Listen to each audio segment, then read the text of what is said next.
What's up, everybody? I want to tell you about Anchor. If you haven't heard about Anchor by Spotify, it's one of the easiest ways to make a podcast with everything you need all in one place. Let me explain. Anchor has tools that allow you to record and edit your podcast right from your phone or computer. When hosting Anchor on Anchor, you can distribute your podcast on listening platforms like Spotify, Apple Podcasts, and more. It's everything you need to make a podcast in one place. And best of all, Anchor is totally free. So download Anchor, the app, or go to anchor.fm to get started. And I'm a veteran, so let's hear some more military cadences.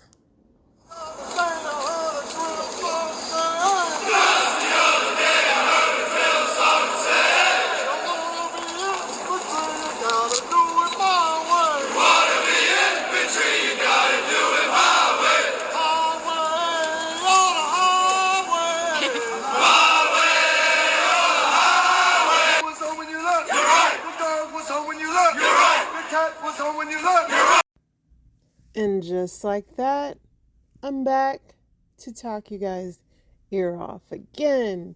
Happy New Year to you guys. I hope that you guys at least got to enjoy somewhat of a good New Year, a quiet New Year, just a peaceful New Year. I hope that this year brings you guys lots of prosperity, happiness, all the things that you have been praying for. I hope it comes into fruition this year. I wish you guys nothing but the best as always before we get into the news. So tonight, the Bills and the Bengals played, and during the first quarter, one of the players took a hit. I'm going to go ahead and play it. I had already re-recorded it, so I'll go ahead and play it for you guys now. Hey y'all, let's pray for the Bills. Damar Hamlin, he collapsed it on the field today while they were playing. This happened during the first quarter. He took a hit to the chest and he never got up. It occurred at 5:58, and there was let me get this together. It was 5:58 remaining in the first quarter, with Cincinnati leading the game 7-3. The Bengals were on their second drive of the game when the quarterback Joe Burrow threw a pass to T. Higgins. Bill's safety Hammond came over to make a tackle to end the play. Hamlin got up from the ground, took a few steps backwards before he collapsed to the turf. Medical personnel came over to Hamlin to attend to him as the ESPN broadcast went to commercial. A stretcher and backboard came out, and later the ambulance. Hamlin was on the ground for a while, and multiple reporters indicated he was receiving a CPR from the medical staff on the ground before he was put into the ambulance. According to Fox 19, Hamlin was being rushed to the University of Cincinnati Medical Center. So the game obviously is over with. Prayers up for Damar. Him and his mom took off in an ambulance. Just prayers up for this young man, that he recovers. So yeah, and anytime with football, that stuff is so scary, especially to see it live, because he literally got up and stumbled and fell back, and it's just no matter how much the pads, the helmets, all the things they do to try to protect these guys, it's hard to be able to do that. Yeah, so the last report on him was that he was finally breathing on his own, and that he was still in critical condition, but that because at first he wasn't breathing on his own, so I think they incubated him, and so hopefully, like I said, he makes it out of this. So a suspect in New York City machete attack was arrested and faces charges of attempted murder. A man suspected of attacking 3 New York City police officers with a machete just outside a New Year's Eve security checkpoint in Times Square, and who is believed to have expressed militant support for Islam, was arrested Monday on 2 counts of attempted murder. Trevor Bickford, a 90-year-old resident of Wells, Maine, nearly 300 miles from Times Square, is also facing 2 counts of attempted assault, police said.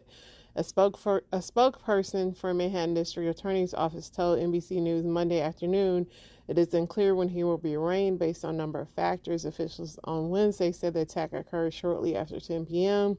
at West 52nd Street on 8th Avenue. The 19-year-old man was identified. The attack began when a man approached an officer and tried to strike him over the head with a machete before striking two officers in the head with a blade.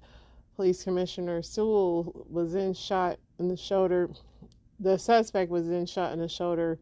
That's what the police said. The three officers were hospitalized, according to Sewell, who said one had a fractured skull, another had a bad cut. They were discharged from the Bellevue overnight. So, Paul Cozzolini Jr. is the officer who suffered the fractured skull and had just graduated from police academy the day before the attack. So, yeah, that's wild. Let's see what else is going on. There was a lot of news. So I reported on that Amber McLaughlin, the first openly transgender woman to be executed today, meaning Tuesday, January the 3rd, if she doesn't receive a pardon. So we will see what happens with that.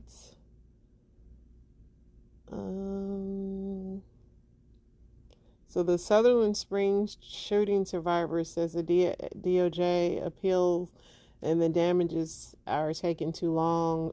This attack happened in 2017 where there was a mass shooting at a church in Texas. They say they find themselves frustrated, confused, and angry as the DOJ nears its deadline to appeal the decision and found the federal government liable in the attack that killed 26. So they are waiting on that. We have so many mass shootings now. It's kind of like, unfortunately, they're having to go through all of these.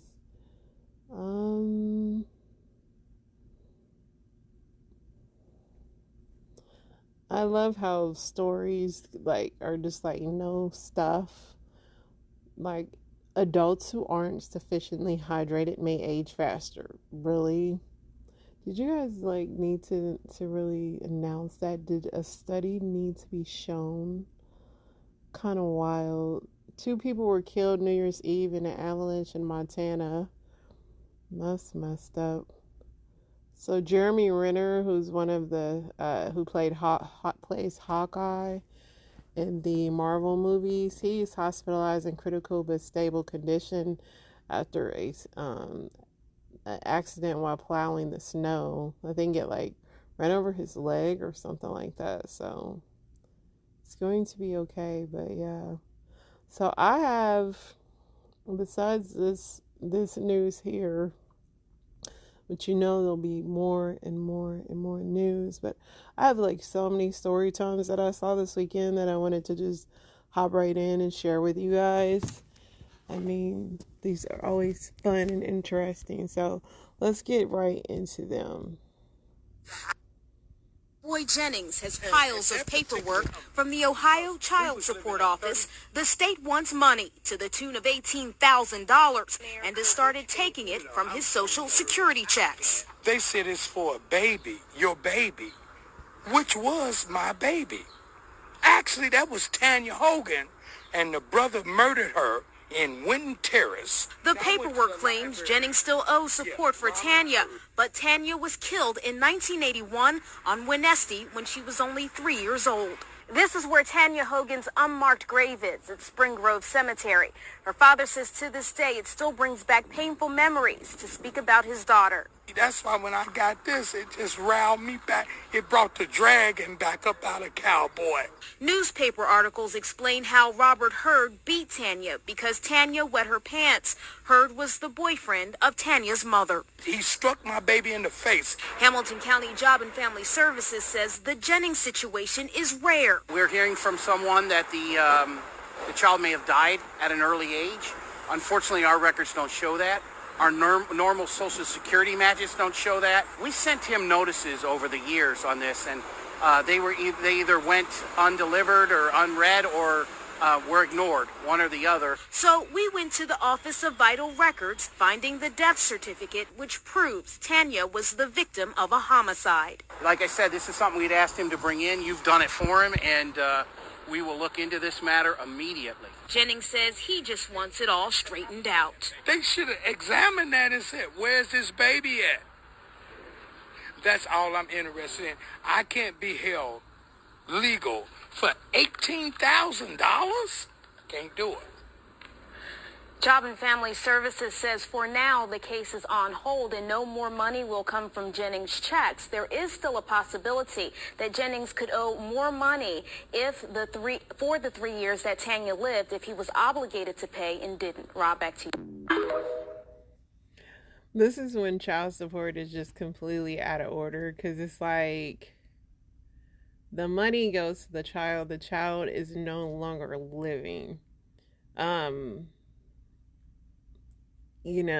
It's kind of messed up, especially due to the fact that his child was murdered, and they're like, he should have brought this in, and it's just like, I have dealt with the child support system. I know that they do reach out to you and give you letters, but normally if they don't hear back from you, sometimes they just close the case. So this is a really strange situation to where they waited all these years to try to come after this man for his Social Security, which is wild, but I don't know. It's sad, and hopefully, even if they say he could owe more money for the 3 years he lived, I guess, what would it go to the mother? It's strange. Yeah, interesting. Let's go to the next one. This is the case of Taylor Shaw Business, a woman who choked her lover to death, ate him afterwards, and then dismembered him with a bread knife. On February 23rd of this year, around 3:30 a.m., Green Bay police responded to a call of a suspicious death. The caller was the mom of the victim, Shad Therian, and she woke up because she heard a door slamming and a car starting. She went downstairs to see what happened because she assumed that Taylor had left, and when she started to go downstairs, she saw a bucket at the bottom of the stairs. When she got to the bucket, she lifted the towel to see what was inside, and it was the head of her son. She immediately called 911, and when police got there, they found a head, his male organ, some body fluid, and 2 knives in that bucket. They also found his torso, multiple organs, and a carving knife in a storage tote, 3 more knives in a plastic bag, and blood on the mattress. Of course, the main suspect was Taylor, so investigators pretty quickly went over there, and when they got to her residence, they first looked at the van that was parked in front of her apartment. While they were looking at the van, which was her roommate's, Taylor ended up walking out, and she just stopped when she saw police. The police saw her and asked her why she thought that they were there, and she said it was probably because of a warrant that was out for her arrest. She still had blood on her clothing, and when they looked in the van, they found a crock pot box that included, quote, additional human body parts including legs. Within hours of the 911 call, Taylor was arrested and brought in for an interrogation, and in the interrogation, she said that the rest of Shad's body was in the basement and that she blacked out during the attack. She said that on February 21st, she picked up Shad and went back to her house, and they were using methamphetamines and trazodone. Then on February 22nd, she said that they went back to Shad's mom's house. She said that 5 minutes after they got to Shad's house, he went and got 2 chains. He had one around his neck and then handed her the other one. She said that he then laid face down on the bed and they began to get intimate. That's when she said that she went crazy and started choking him with the chain. During the attack, he started coughing up blood and turned purple, and she just kept going until he stopped breathing. After that, she said she, quote, played with his body for like 2 to 3 hours. Then she used multiple knives from the kitchen to dismember his body and particularly preferred the serrated bread knife. She then said that she planned on taking all of the body parts with her in the van, but then got lazy and only took what she could put in the crock pot box. Not only did she admit to the murder, but she also said she liked it. At one point, she even told police that they were going to have fun trying to find all of the organs. Taylor was charged with first-degree intentional homicide, mutilation of a corpse, and third-degree SA. 2 more charges has also been added on because she violated probation because this wasn't the first time she had a run-in with police. At her preliminary hearing, her bail was set to $2 million and still remains that to this day. On July 5th, her attorney put in a not guilty plea because of mental disease and deficit, and she went through 2 different mental evaluations. On November 22nd, she was found competent to stand trial, and the judge is no longer letting any more mental evaluations delay the trial. The trial has been set to start on March 6th of 2023. Shad enjoyed camping, games, and spending time with his family. He thought about others before himself and was an artist that loved wood carving. My heart goes out to Shad's family and friends. That is a really wild story, and the fact that I'm like, what kind of meth were they taking to where she used a bread butter knife and told the police to play a scavenger hunt with his body parts? And the fact that she's competent to stand trial is wild. Steven Tyler is shaken, and he should be. I'm about to tell y'all the story of Steven Tyler and Julie Holcomb. I need you to hold on to your socks. So this is Steven Tyler of Aerosmith and Julie Holcomb, pictured above.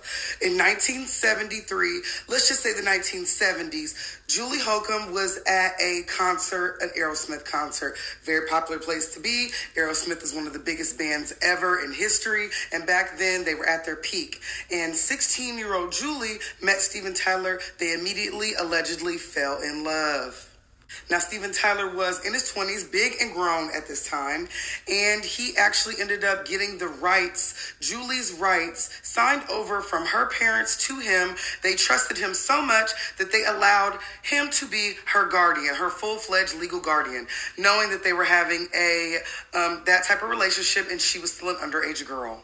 Now, they signed over the rights, so in whatever state they could be in, that Steven Tyler would not get arrested. With him being an Aerosmith, you know that they had to travel all over the world, and every state does not have those rights.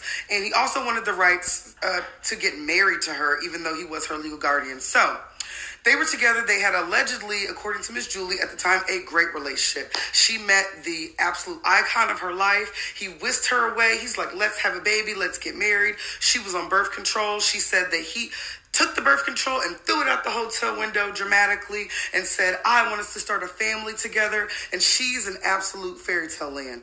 Well, this went on until Julie actually did get pregnant.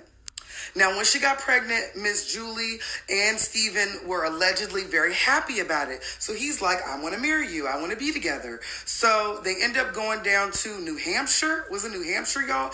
Down to see his family. His grandma, his mom and dad. His mom, I guess she was a nice lady and she was a bit more for it, but his dad said absolutely not. This is an underage girl. I don't think it's a good idea for you guys to get married. She said that the dad wasn't mean to her, but he was not for the marriage. He was not giving his blessing. Steven asked his grandma, can I see the family ring to give to her as a wedding ring? And the grandma said no. She said, because if you guys get divorced, I don't want the ring outside the family. So Steven's whole family was not for it.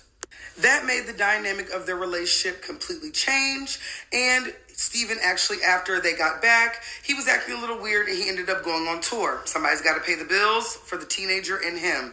So he goes on tour and Miss Julie is in the house. She is, I forgot to tell y'all, she got pregnant. She's 5 months pregnant when they went to go see the parents. So she's big and pregnant. She gets left while he is on tour and she's got to fend for herself. No driver's license, no education because she dropped out. Stay tuned for part 2. We're going to get the rest together. That's wild. So obviously now she is going after him for this, but I'm like, the parents are definitely to blame as well. This is almost exactly like the R. Kelly situation where the parents pretty much left their children with this man, like for whatever reason. I am not understanding why these parents keep leaving their children with these grown men. Like, make it make sense. Is the money and fame that important? Or are they under the old customs of, I want my daughter to marry wealthy? It's a very confusing when parents do that. And then, later on in life, they come after these people, the said child at the time. We'll see what comes of this. I mean, the parents consented and all that. So I don't know. It's going to be interesting to see what comes of this. What Scientology leader David Miscavige is missing?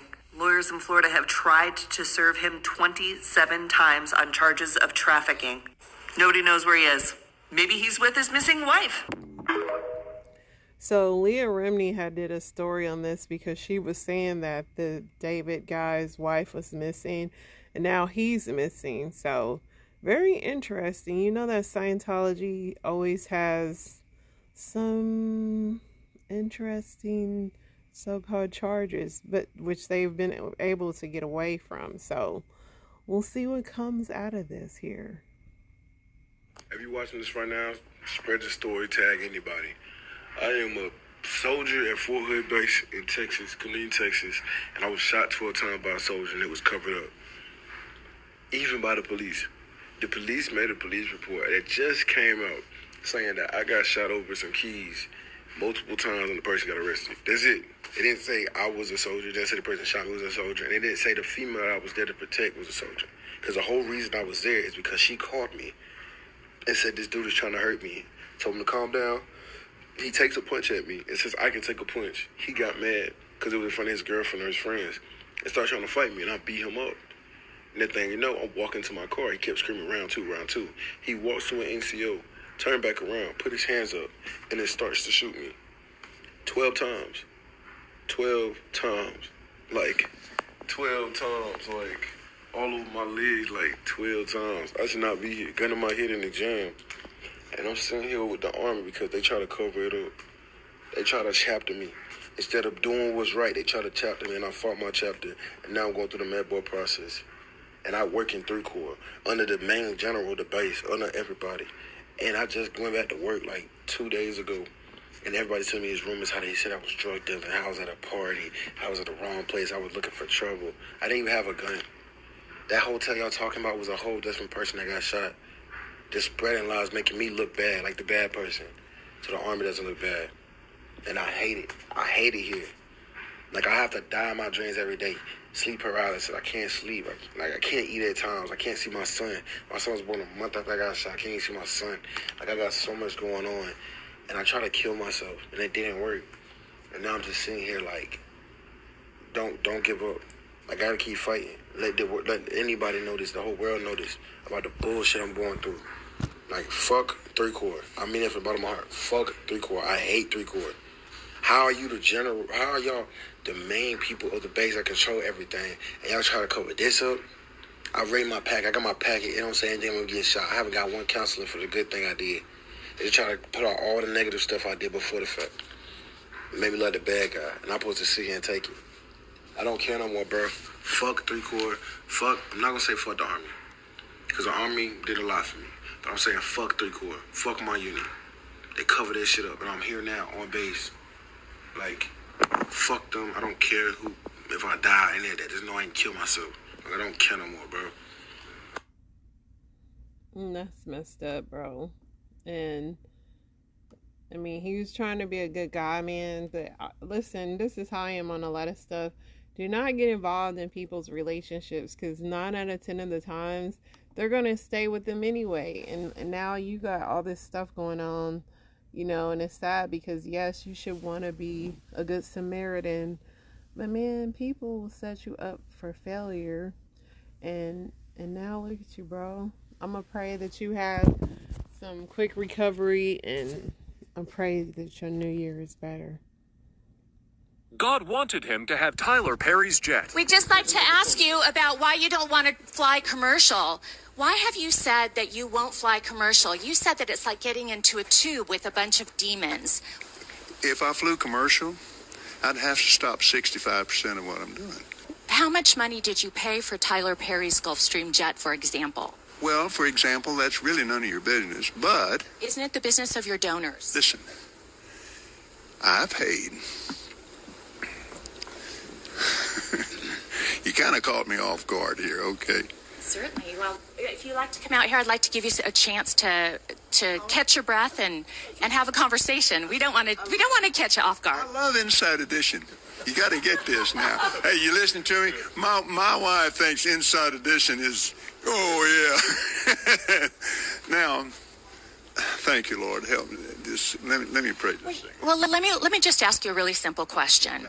A lot of people think it's unbecoming for a preacher to live a life of luxury and to fly around in private jets. What's your response to that? Very simple. It takes a lot of money to do what we do. We have brought over 122 million people to the Lord Jesus Christ. Well, my question then, okay, all right, but I want to get to the demons because people are very concerned about that comment. Give me a chance here, Inside Edition. I love your eyes. Do you ever use your private jets to go visit your vacation homes, for example? Yes, I do. Okay. Again, getting back to the comment, you said that you don't like to fly commercial because you don't want to get into a tube with a bunch of demons. Do you really believe that human beings are demons? No, I do not. And don't you ever say I did. We wrestle not with flesh and blood. To those critics that say that a preacher should not be living a life of luxury, what is your response to that? They're wrong. But when you go back to the Bible, it's full of wealth. And it's full of miracles and signs and wonders. And it's full of goodness. And it's full of meanness. It's just full of hell on earth. Those are the demons, not the people. I love the people. Thank you so much for your time What's your today. Lisa Guerrero. Lisa, God bless. Father, bless Lisa today. Thank you for giving me the opportunity to know her and to her team. I love Inside Edition. I love the people on it. And it thrills me to get a chance to have my face on Inside Edition. Thank you very much, Reverend. You have a nice day. That was like a whole scary movie. So that was Kenneth Copeland. He was flying around in Tyler Perry's jet and all that. But listen, I'm going to agree with Kenneth, though. There's some demons on them planes. Have you guys seen airport visits lately? Like, I'm just saying, I'm with him on this. If I could get in Tyler Perry's jet, I'm going that way, too. I don't want to be in a tube full of demons. Did you ever think your nephew was capable of this? No, absolutely not. Rhonda Reed still has a hard time understanding why her nephew, according to prosecutors, planned the murder of his mother the night before. He was upset about these devices being taken. Rhonda says her nephew started going to therapy more than a year ago. He was diagnosed with mood and conduct disorder, and part of his treatment plan was to limit his use of electronics. Do you think he, as a 10-year-old, understands what he did? I don't think he understands the brevity of what he did. From juvenile detention, Rhonda says her nephew has told her he's blocked out what happened that morning and shifts the conversation. When he calls, he's just like, make sure like all of my tablets and my laptops and everything that is mine is properly packaged. Do you think he should be charged as an adult? That's a really difficult question. I do understand how they were able to come up with that type of charge. He needs to pay for what he done. Rhonda believes the best place for his safety and for others is in jail, but with help. No matter what happens with him, I'm not sure that in this state that he would receive proper care anyway. It's sad. I mean, his mom tried to get him help, but clearly it was too late. But yeah, that's so sad. Okay, so yeah, I'll explain because I know that sounds crazy. So I was born with a disorder called uterine delphys. I still pronounce it wrong. So what that means is I was born with 2 uterus, 2 cervix, and 2 vaginas. Yeah, 2 vaginas. But I didn't find out that I had 2 vaginas. Like, I just thought that I was normal up until I got pregnant with my daughter in 2017. I had went for my first sonogram, and she was just doing the regular old sonogram, and the nurse tells me, has anybody ever told you that you have a bicornuate uterus? And I was like, what does that mean? So she was like, that means that you have like a split in your uterus. And I was like, okay, what's a uterus? And she's like, your womb. That's what a baby is. So she was like, can I do a vaginal sonogram so that I can, I'm saying sonogram, I meant ultrasound. But yeah, she was like, can I do the vaginal ultrasound so I could see how far the split goes down? And so she did it. And as she's doing the vaginal one, she's like, oh no, you don't have bicornuate uterus. She said, the split goes all the way down. You have uterine delphys. So I'm like, what does that mean? So she goes on to tell me, she said, you're pregnant right now, but in your other uterus, you can get pregnant again. So say if I'm 3 months pregnant right now, in my other side, I could get pregnant again, and it could be from a whole nother dad. Yeah. Yeah, so they treated me like an alien. I had to get an ultrasound like every 2 weeks once I found this out, because since I have this condition, I have a shorter cervix. And I was like at risk for like early pregnancy, so I would get an ultrasound like every 2 weeks. But every time I would go to get an ultrasound, like all the nurses would be like, "Oh, can we come in to watch?" Like, this is a learning experience.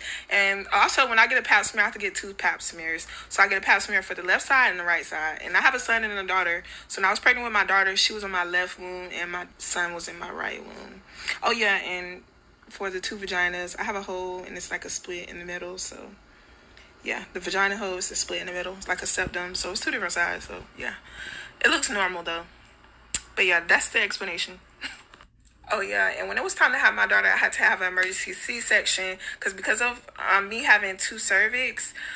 When my daughter was trying to come out, both of my cervix were opening at the same time, like they was taking turns, and I could not even explain childbirth having 2 cervix. Like, I literally was going crazy. Like, they had to put me to sleep. I woke up and my daughter was alive, and I was like, "How'd you get here?"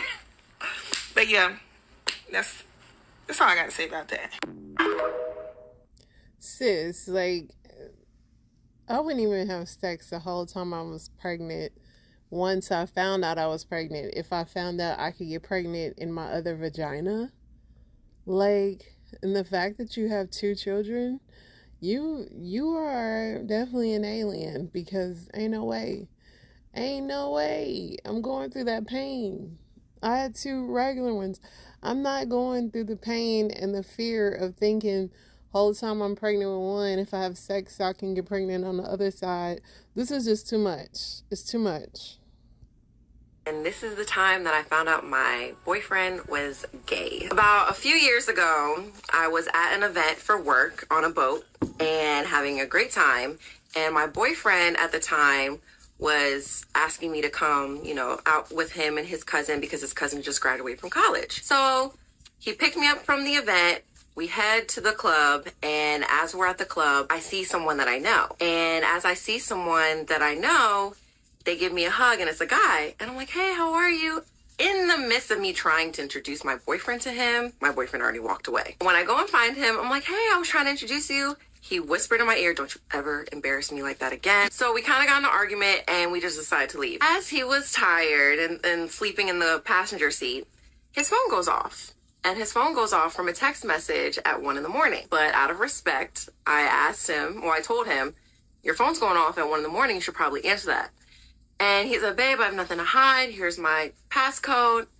Then I go in his phone with that password, and I'm looking in the text messages. I scroll all the way up, and I see a selfie.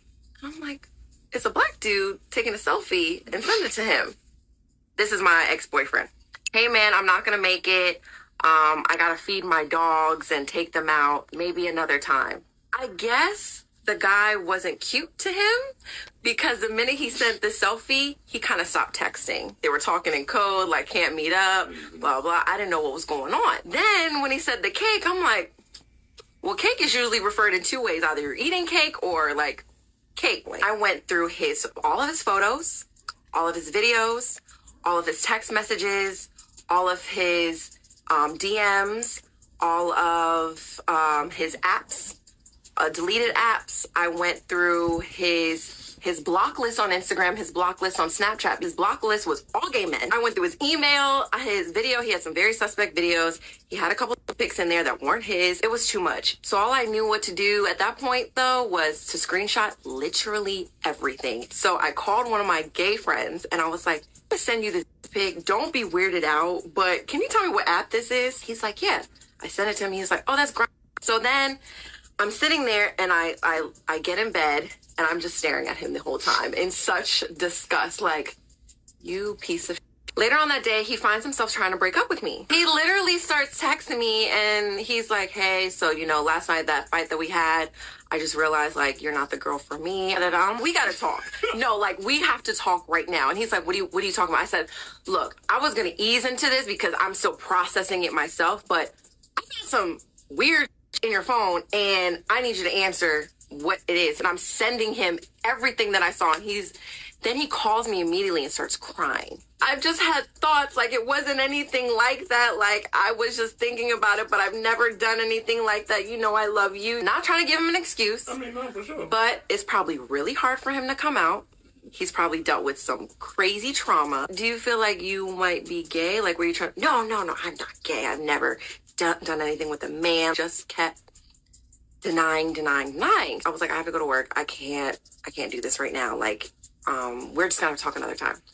We ended up going to this event that following weekend. He knew I was going and he showed up. He's all in my face, holding my hand, kissing me on the cheek, trying to make it seem like we're still together in front of all of my friends and his friends. Long story short, fast forward, we just ended up like breaking up. I was like, you just gotta come out. I'm not doing this. You embarrass me. Like, I'm done.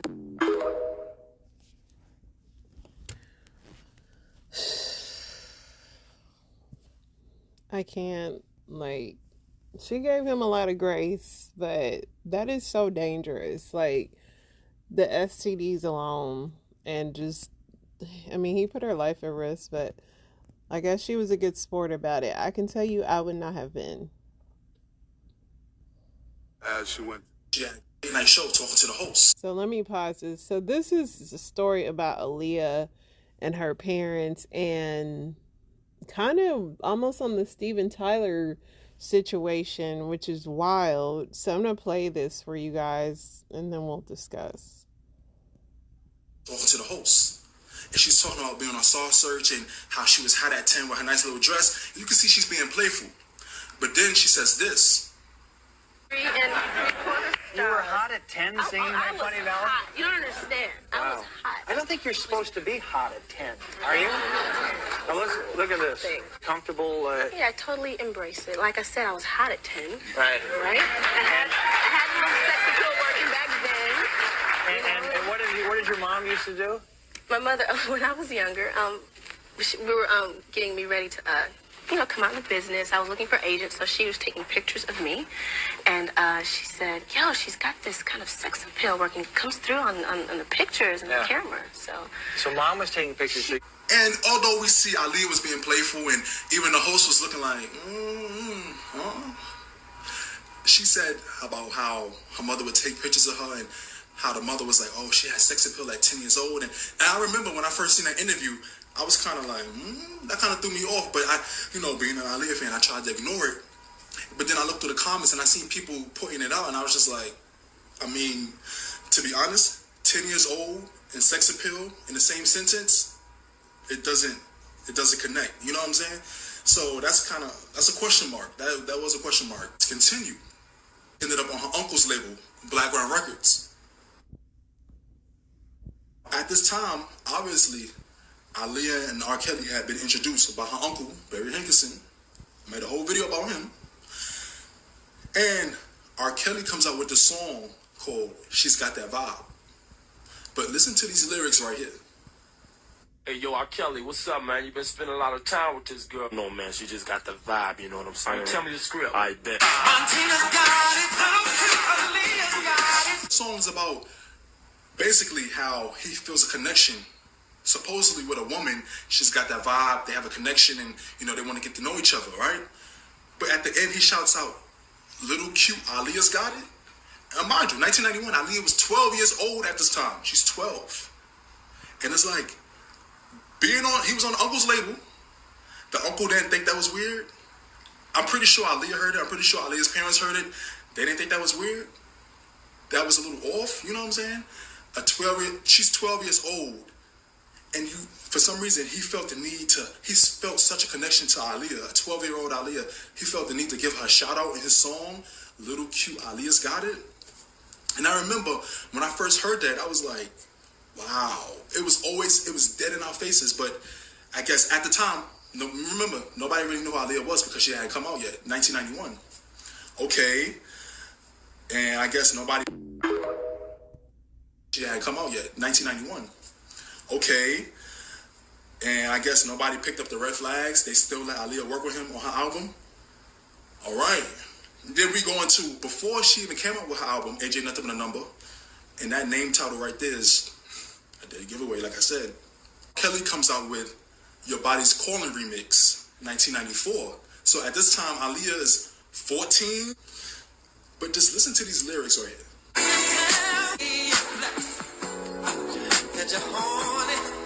Tell me you want me, baby.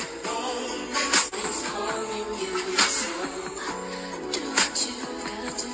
I'm hungry, baby. Do you wanna eat? This time, nobody knew how Aaliyah was. The production was great. The vocals were great. But Your Body's Calling. Your Body's Calling Me. Let's not pretend like we don't know what that song's about. Aaliyah is 14 years old, basically singing this like a duet. They serenading each other. They're serenading each other in this song. Aaliyah is 14. R. Kelly is in his mid-20s, mid to late 20s. And I'm pretty sure her parents heard this. I'm pretty sure her uncle heard this. Nobody thought this was off, a little weird. Any female vocalist, I know Aaliyah was his protege at the time, but this type of song, like any female vocalist you could have got, you get a 14-year-old Aaliyah to sing this part to you, and y'all heard that. It's just like the tension in the song and the vocals and the lyrics and the delivery is like, wow. Like I said, it was always in our faces. Always, it was deliberately right there. But what happened? They still let Aaliyah work with him for the album. Now, let's get into Diane Horton, Aaliyah's mother. If you didn't know, but most fans do, Aaliyah's mother, once upon a time, was a singer herself. She was trying to make it big in the business. As she went to elementary school and they had to play, she would be involved in that. She was a little young at that point and began producing her at 15, which is when, Robert Kelly and my brother-in-law, took her into his label. And I guess the rest is history now. Family has been involved in this business for a long time. My father's my manager, and my mother's also part of my management team. My uncle is the president of my label, so they were supportive of me when I said this is what I wanted to do. So you see that, right? Aaliyah explains it clearly. Her father and her mother was on her managerial team. So with that, and then you have remember when the whole Surviving R. Kelly thing came out, and Aaliyah's mother came out with a statement saying, we were always with her, blah, blah, blah. Some of the only footage we got of Aaliyah recording AJ Nothing But a Number is when she's in the studio with R. Kelly by herself. And in that footage, also in that footage, you see it was just R. Kelly and his friends playing cards and dice in the corner while Aaliyah was in the studio singing. Her parents are nowhere in sight, nowhere to be found. Let's get into a little more, make it a little more street, all right? All right. Sound good, though, baby. Man, y'all playing for food stamps.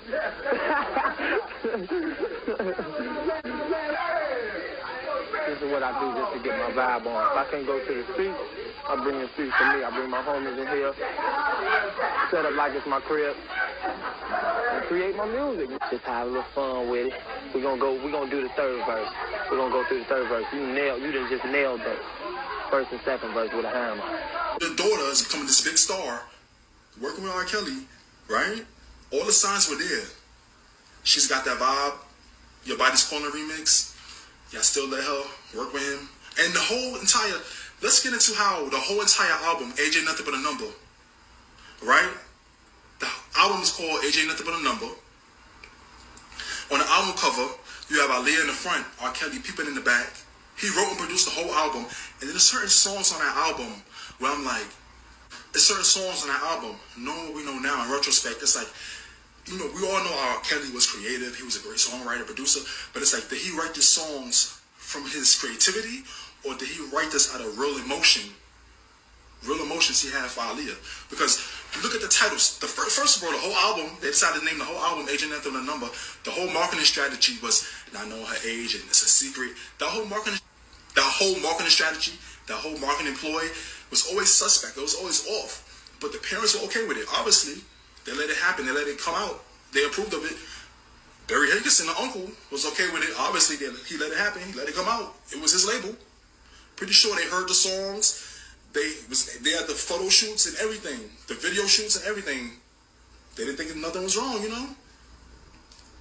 But songs like AJ Nothing But a Number, No One Knows How to Love Me Quite Like You Do, I'm So Into You, Street Thing, I'm Down. It's kind of like, you listen to the lyrics, it's like, wow, the songs are great, the production is great, Aaliyah's vocals are great, but it's like in a way, it's like almost like R. Kelly writing confessions, but he had Aaliyah singing it. You know what I'm saying? Like almost like Aaliyah was singing his love letters in a way. Like, I don't know, it's weird. And it's like the way the parents being on the team, and y'all was always there with her. Like I said, y'all approved of this. They approved of it. It's like y'all really approved of this, and y'all let it happen. Aaliyah's 14 when she recorded all this. She's 15 when this is coming out, and it's just like when you look back on it, it's like, wow, how did y'all let this happen? And was y'all always in the studio with them when they was recording? Because another thing is like, if that was the case, how were they? The whole thing with the marriage certificate. Let's get into that. How was that able to happen? If y'all was always with Aaliyah, if y'all was on top of her like y'all was supposed to be, watching her like y'all was supposed to be, how was that whole entire controversy able to happen? How was she able to sneak off of him and do this and do that, and the whole entire controversy? How was that able to happen?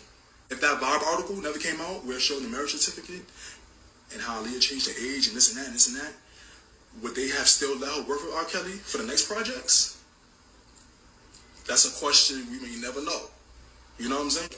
They was okay with everything. The parents, Barry Hankerson, they were all okay with everything until that Vibe article came out and all the controversy came out. And then, they doing interviews and everything. R. Kelly, they wearing matching outfits and they're going on interviews, and even the host of the shows is asking them, do y'all got a thing going on? Like, y'all in the background, I'm pretty sure that y'all behind the scenes watching. Y'all didn't pick up no red flags, no nothing. It's kind of like, you have to question this now. Being a fan, and I know it's a tough pill to swallow, because you know how much respect Aaliyah had for her parents and everything. But it's just like, wow. Y'all let a lot slide, didn't y'all? So, now, Barry Hankerson, bring that here. Y'all remember how I told y'all before? I said I had an exclusive update with Barry Hankerson, Aaliyah's uncle. He's the main reason why Aaliyah's legacy is in shambles. It's kind of rickety, it's kind of shaky. It's not in the best place. It's because of him and his bad business deals, his bad business decisions. He screwed Aaliyah over so many times in her career, out of number ones, out of hits, out of Grammys, out of award show performances. Aaliyah could have been doing a lot more in her career earlier and faster, but because of his decisions, he messed a lot up. And even now, because of his bad business deals, her music is not on streaming services. We know that. That's the run down, da-da-da. We already know that, right? But do y'all know that Barry Hankerson, I got the exclusive for y'all. Do y'all know that Barry Hankerson is trying to revive Black Girl Records with this new artist? This new artist named Autumn Marini. I'm going to post the pictures right here.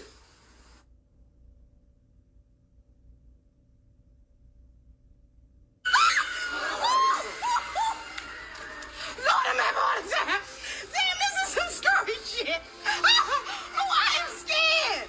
You see, they took this big group photo together. Even her producer, King Damon, he made this big thing, and it was like, oh yeah.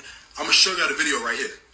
Detroit, T'Challa, Done Deal, Anthony Dent, and that nigga Grammy.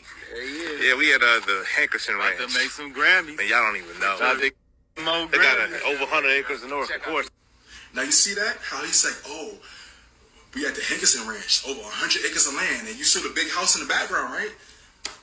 Now, from my perspective, most fans thought that Aaliyah's uncle was not some old man in a wheelchair, barely able to get around, hiding from the world. But for some reason, he found something in this new artist, Autumn Marini, that he came out of hiding to sign her and try to revive Blackground for.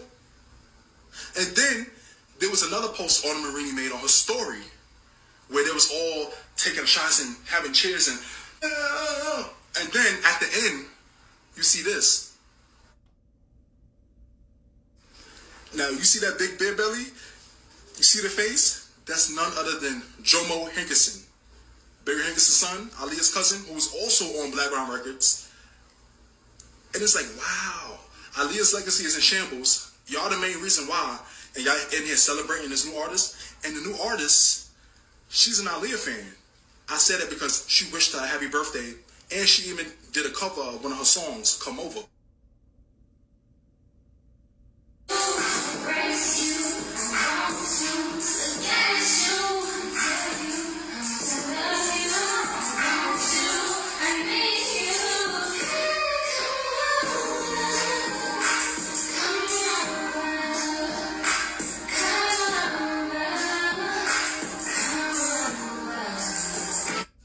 So to this Autumn Marini girl, I'm like, you're an Aaliyah fan. You don't know the state of her music, her legacy.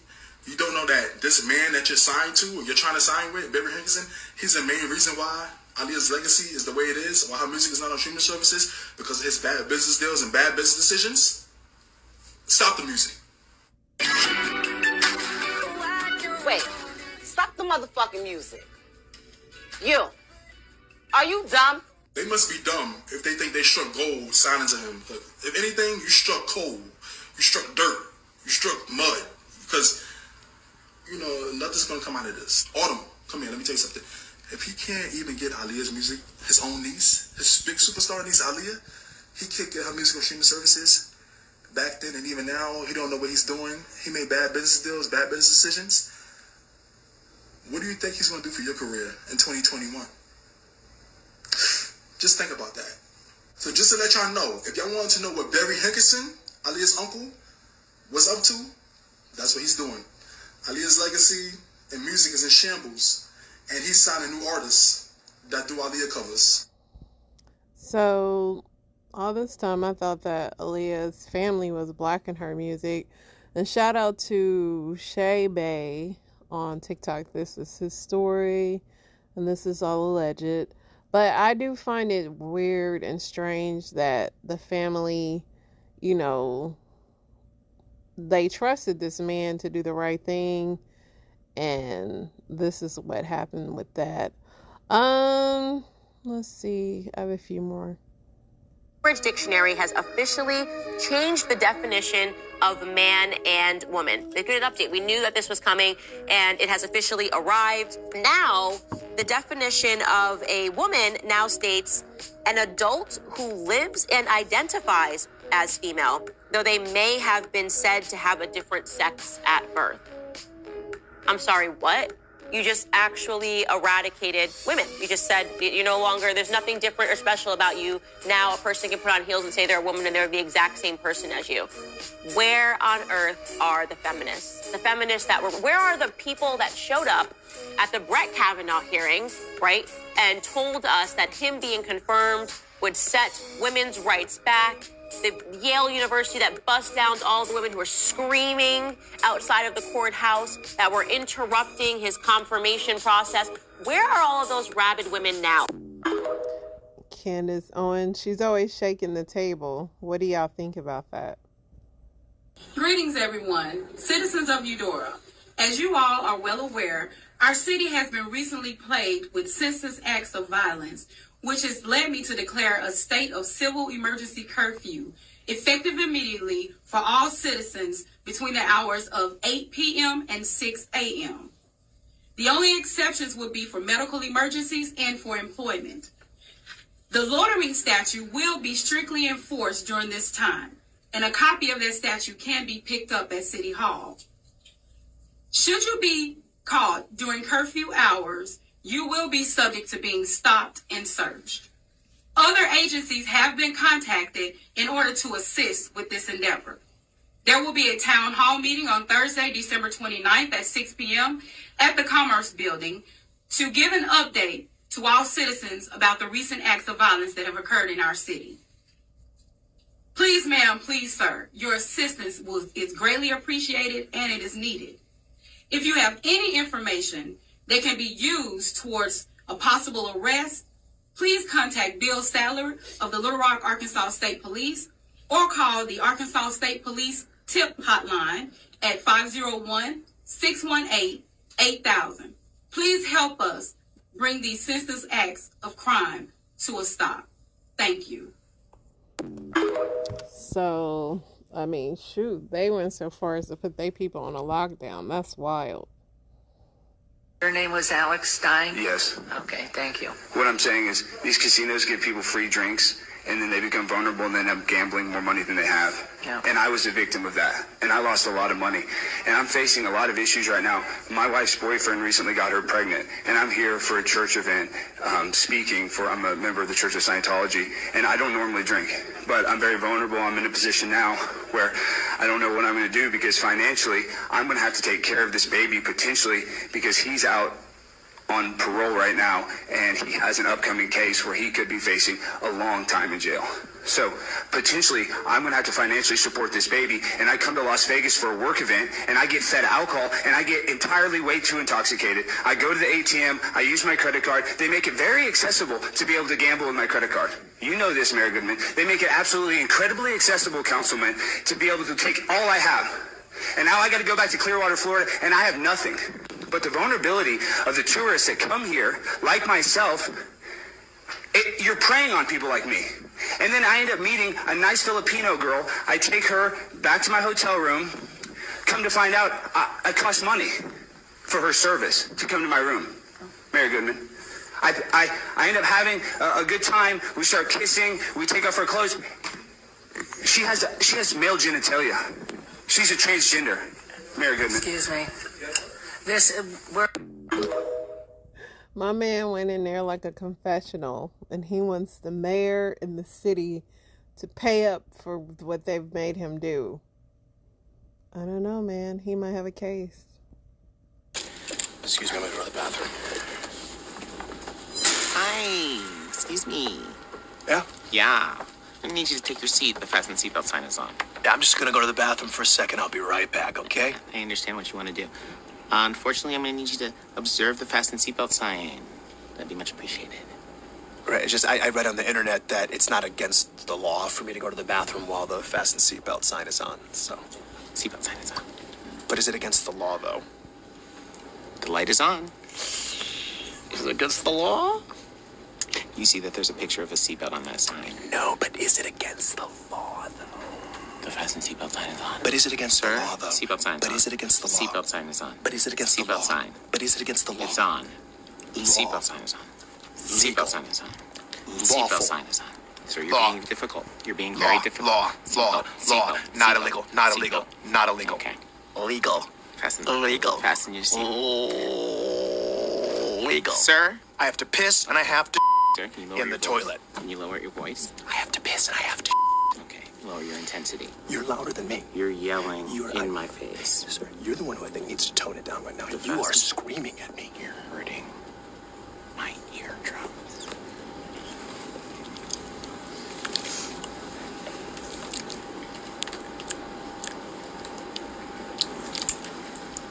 That wasn't a word. You're not saying a word there. This is a word. That's not a word. That's a tongue trick. Okay, sir. I wanted to leave you guys with that humor, especially since the airlines is having so many issues right now. So we have to laugh to keep from crying. That has been, I had a lot of these little story times. So there will be more. But wait, there will be more. You guys have an awesome day. I will definitely be back tomorrow to talk your ear off. F is for Family is signing out. And as I said again, Happy New Year.